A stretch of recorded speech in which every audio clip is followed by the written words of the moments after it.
ደግሞ እንደምትመለከቱት ከሆነ ይሄ ቁልፍ አልተገጠመለትም ነበረ። ይሄ ቁልፍ ደግሞ 2500 ብር ይሄንን ገዝቻለሁ ማለት ነው። ደምሩ እናንተ ደምሩ። ከዛ በኋላ ደግሞ እንደገና መስኮታችንን ያው ፌስታል ነበረ ማለት ነው። ቢፎር እና አፍተር እንደምትመለከቱት ከሆነ ወደዚህ ባለ ሁለታዊ ወረቀት እንግዲህ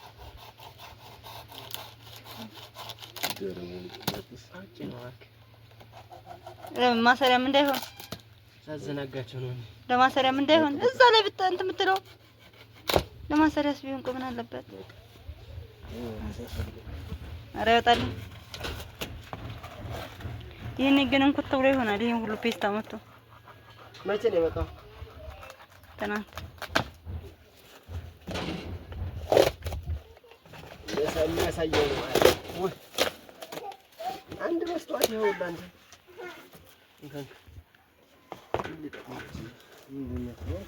ይሄ በግ ማረጃ።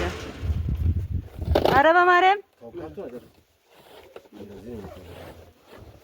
ኃይለ ሥላሴ ሞያ ያለህ ማለት ነው። ኧረ ከስር አለ ኋላ ዝርግፍ እንዳይል ትንሾቹን ከስር እንደሆነ ያደርጓቸው። ወደዛ ሳይወያኒ አንቺ ዝም ብዬ ምን ነው ተለቀ።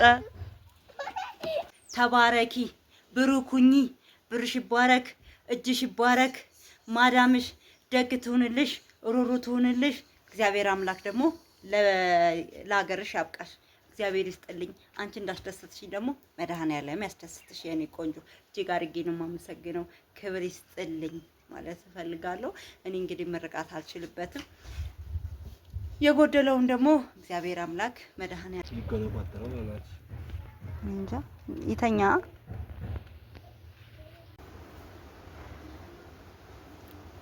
ሰላም ሰላም፣ የተከበራችሁ የተወደዳችሁ የቻናሌ ቤተሰቦች ሰላም ለእናንተ ይሁን። እንደምን አላችሁ? ደህና ናችሁ ወይ? እግዚአብሔር ይመስገን በጣም ደህና ነኝ ውዶችዬ። ቆይ ካሜራችንን ትንሽ ከፍ እናድርግና በቁም እንዳወራ ቁጭ ብዬማ እናንተን አላወራችሁም። እንዴት ናችሁ? ደህና ናችሁ ወይ ውዶችዬ? እኔ በጣም ደህና ነኝ። ዛሬ ደግሞ የመጣሁላችሁ ለምስጋና ነው።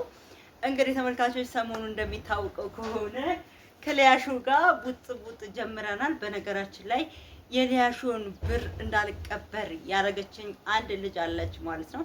ያው እሷ ሊያሾ በላይቭ ስታስተላልፍ 10 ሺህ ብር ብላ ነበር ማለት ነው ለኔ። ከዛ በኋላ አንድ ጓደኛ ወይም ደግሞ በጣም የምትወደኝ አድናቄ ምን አላች መሰላችሁ?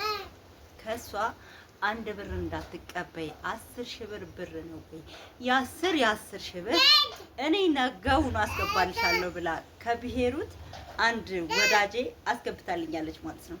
እና በዛ በ10 ሺህ ብር ደግሞ እኔ ምን እንዳደረኩበት እነግራቸዋለሁ። በዛ ላይ ደግሞ እሷ ደግሞ ምን እንዳለችኝ አብረን እናያለን። እንግዲህ ተመልካቾቼ እንደምትመለከቱት ከሆነ ይሄ በሬ በፌስታል ነበር። ቪዲዮ ስለቀረጽኩኝ አሳያቸዋለሁ። ይሄንን 2900 ብር ገዝቻለሁ ማለት ነው። ይሄንን ማለት ነው።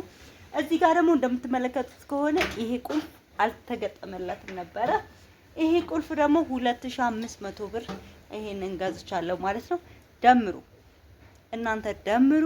ከዛ በኋላ ደግሞ እንደገና መስኮታችንን ያው ፌስታል ነበረ ማለት ነው። ቢፎር እና አፍተር እንደምትመለከቱት ከሆነ ይኸው ከፌስታል ወደ መስተዋት ተቀይረናል ማለት ነው። በ10 ሺህ ብር እንግዲህ ያደረኩት ይሄ አንድ ካሬ 3500 ብር ነው። ይሄ ካሬው ማለት ነው። ይሄ እና አንድ በርና የአንድ መስኮት ይሄ እዚህ ጋር ሁለተኛ መስኮታችን የመኝታ ቤታችን እና ይሄ ቁልፉን ስንት ብር እንደፈጨብኝ ልንገራችሁ። እንትን ብቻ አረብና ትርጋ እሺ፣ ስልኬ ቢወርቅ ግን የለውበትም። ለማንኛውም በደንብ አልተቀመጠም እንትኑ። ለማንኛውም ማለት ነው ይሄ 2900 ብር እየበሩና ይሄኛው ደግሞ ካሬ 3500 ብር ነው። ዞሮ ግን የበሮቹ መስተዋት ብቻ 8420 ብር ነው የፈጀው ማለት ነው። የአንድ በርና የሁለት መስኮት መስተዋት እንዴት እንደተወደደ አትጠይቁኝ። ሄደ ስልኬ አትጠይቁኝ። ቆይ እናንተ መስተዋት ግን እንዴት አባቱ ነው ቅጥልጥል ብሎ የወጣው። በነገራችን ላይ በጣም ተወዷል። ለማንኛውም ግን ቴንኪው ማለት እፈልጋለሁ። በደንብ አድርጌ ነው መመርቃት። ወይኔ ክብሪቱን እጅ አስተካክይለት ቶሎ እና ለማንኛውም 10,000 ብር በዚህ ያደርገናል ማለት ነው። ከዛ 100 ብር ብቻ ነው የተረፈች። ከዛ ደግሞ እንደገና ጭቃ ያስፈልገዋል ለበሩ የሚጠቀጥቅ ማለት ነው። እና እሱን ደግሞ 3 ኪሎ ይፈጃል ብሎኝ 300። ለማንኛውም 10,300 ብር ነው የፈጀው። እነዚህ መስኮትና በሮቹ 300 ብር እንጨምራለሁ ማለት ነው። ስለዚህ እግዚአብሔር ይስጥልኝ፣ በጣም አድርጌ ነው የማመሰግነው። እግዚአብሔር ጨምሮ ጨማምሮ ይስጥሽ ማለት ነው። በነገራችን ላይ እኔም ሀሳቤን የቀየርኩት እሷ ከደወለችልኝ በኋላ ነው ማለት ነው። ለምን እንደሆነ ታውቃላችሁ? እሷ ከነገረችኝ በኋላ እውነቷን ነው፣ በቃ እውነቷን ነው። ይቺ ልጅ በቃ አልኩ። ለምን እንደሆነ ታውቃላችሁ? ሊያሾ ዛሬ ረድታኛለች፣ ዛሬ አድርጋልኛለች አይደል? ነገ ጥፋት ባጠፋ ውርድ ነው የምትልብኝ። ገባችኋል? ነገ ወይ ብፈምስ ወይ ደግሞ የሆነ ጥፋት ብሰራ ውርድ ነው የምትልብኝ። አንቺን ረድቼሽ እንደዚህ አርጌሽ ብላ ጅንጅብቷን ብዝት ነው የምታደርገው። ስለዚህ ከሷ 1 ብር እንዳትቀበይ፣ ቪዲዮሽን ስሪ። የ10,000 ብር ግን እኔ ከልጆቼ ላይ 10,000 ብር ሰጥሻለሁ ብላኝ ከብሄሩት አንድ ወዳጄ እንግዲህ 10,000 ብር ሰጠኝ። ይኸው ይሄንን አድርጌበታለሁ ማለት ነው። ለማንኛውም ማለት ነው ማለት ፈልጋለሁ እሷም እንድታየው ብዬ ነው ይሄን ቪዲዮ የሰራሁት። ምክንያቱም አንድ ሰው ሲረዳችሁ ያን ነገር ማሳወቅ አለባችሁ፣ ሌላ ነገር ውስጥ መጨመር የለባችሁም። ስለዚህ በጣም እጅግ አድርጌ ነው የማመሰግነው። እግዚአብሔር ደግሞ ብሎ ለሀገርሽ ያብቃሽ፣ ማዳምሽ ደግሞ ደግ ትሆንልኝ። እናንተ መርቁልኝ። እንግዲህ በውስጥ መስመር ለምታዋሩኝም ለምትደግፉኝም ቴንኪው። እኔ እንዳስደስታችሁ መድኃኔዓለም እሱ ያስደስታችሁ፣ ጨምሮ ጨማምሮ ይስጣችሁ ማለት እፈልጋለሁ። እና በጣም ደስ ስላለኝ ነው ተመልካቾች። የሆነ ለምናገር ደስ ይላል አንድ ሰው የሆነ ነገር ሲያደርግላችሁ፣ በተለይ የምትፈልጉትን ነገር ሲደረግላችሁ በጣም ነው ደስ የሚለውና ያው ለቤቴ ሙሌት እኮ ስለማይበቃኝ ነው በነገራችን ላይ 10,000 ብሩ።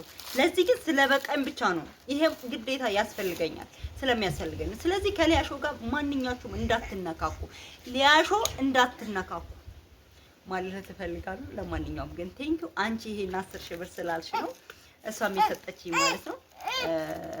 ለምን የሷን ተቀበልሽ ምናምን ልትይ ትችያለሽ፣ ግን የሷን የተቀበልኳት ሀሳብሽን ስላስቀየረችሽ ነው። ሀሳቤን ያስቀየረችኝ እሷ ናት። እኔ ልቀበልሽ ነበር ብሩን፣ ግን ጭራሽ አይሆንም። የእሷ 10,000 ብር እንዳትቀበይ፣ ነገ ትበላሻለች። እሷ ቂመኛ ነች። እሷ ወሬውንም ምኑንም ነገሩንም ትጠጣለች። ጠጥታ ነው የምታስቀምጠው። አንድ ቀን አንቺ ሀብታም ብትሆኚ፣ አንቺ በቃ ከሷ ከፍ ብትይ፣ ነገ ዝርጥርጥ አድርጋ ነው የምትነግርሻለች። እውነቷን ነው። ግን እናንተ እኔ አሁን የአረብ ሀገሩን ነገር እኮ ማንኛውም ነገር እኔ አላስታውስም። እሷ ግን ብዙዋለች አትሟለች። እናንተ ለክፉ ቀን ይሆነኛል ብሎ አረሳችሁ። ሰው ይመችሽ። ለማንኛውም ግን ቴንኪው በሉልኝ። ይሄን ለመናገር ነው የዛሬው ቪዲዮ። ይሄንን ይመስል ነበር። እስቲ ደስታችሁን በላይክ ግለጹልኝ። ይሄንን ቪዲዮ 1000 ላይክ አስገቡልኝ። አመሰግናለሁ። ወዳችኋለሁ በጣም ማለት ነው።